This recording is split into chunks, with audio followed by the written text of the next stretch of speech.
भारत में आम व्यक्ति बेरोजगारी की समस्या से सबसे ज्यादा परेशान है, जिसकी वजह से कई बार व्यक्ति को अपनी शिक्षा से कम स्तर पर जाकर भी रोजगार करना पड़ रहा है। सबसे ज्यादा समस्या युवाओं को है। देश में पिछले दशकों में बेरोजगारी की इतनी ऊंची दर कभी नहीं देखी गई।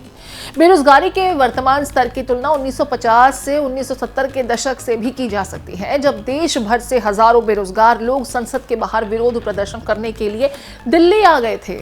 लगातार बढ़ती बेरोजगारी के लिए सरकार भी नए उपाय खोज रही है। उन्हीं में से एक है शहरी रोजगार गारंटी कानून। पिछले साल यानी 2022 में ही राज्यसभा में संसद सदस्य बिनॉय विश्वम ने इसे लेकर एक विधेयक पेश किया है।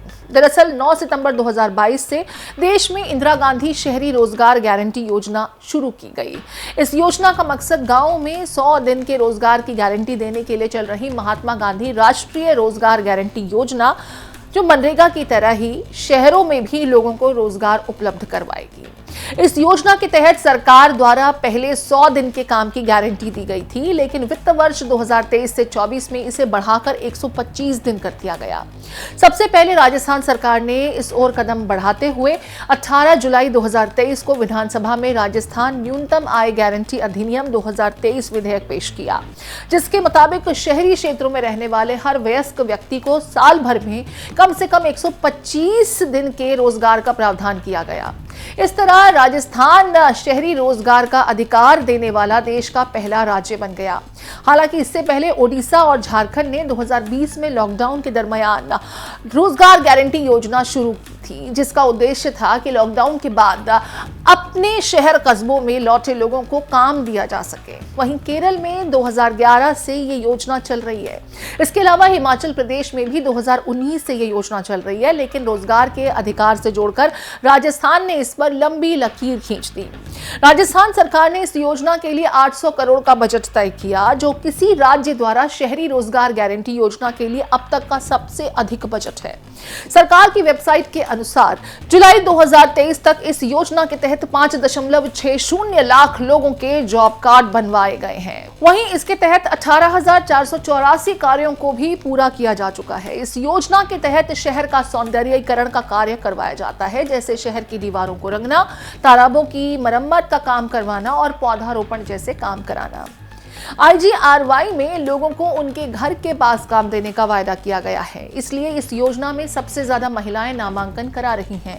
इस योजना के लाभ तो हैं ही, लेकिन चुनौतियां भी कम नहीं हैं। दरअसल इस योजना के तहत काम करने वाले लोगों को काफी कम दिहाड़ी मिलती है, जिससे कुशल व्यक्ति इस योजना से जुड़ना नहीं चाहते। इसे ऐसे समझ सकते हैं कि मेट को 271 रुपए रोजाना मिलते हैं, जबकि वही काम करने वाले मजदूर को उससे थोड़ा कम 259 रुपए का भुगतान किया जाता है। वहीं एक कुशल श्रमिक की मजदूरी 283 रुपए होती है। ऐसे में जहां प्राइवेट काम करने पर लोगों को ज्यादा मजदूरी मिलती है, तो वो इस योजना के तहत काम करने से बचते हैं। हालांकि अधिकारियों की माने तो इस योजना का अहम मकसद उन लोगों को रोजगार उपलब्ध करवाना है जिन्हें कहीं काम नहीं मिल रहा, ताकि वो निराश न हो और कम से कम अपने परिवार का भरण पोषण कर सकें। ये योजना गरीब महिलाओं के लिए अतिरिक्त आमदनी का जरिया भी बन रही है। राजस्थान के उदयपुर में रहने वाली एक महिला ने बताया कि वो लोगों के घरों में बर्तन साफ करने का काम करती है।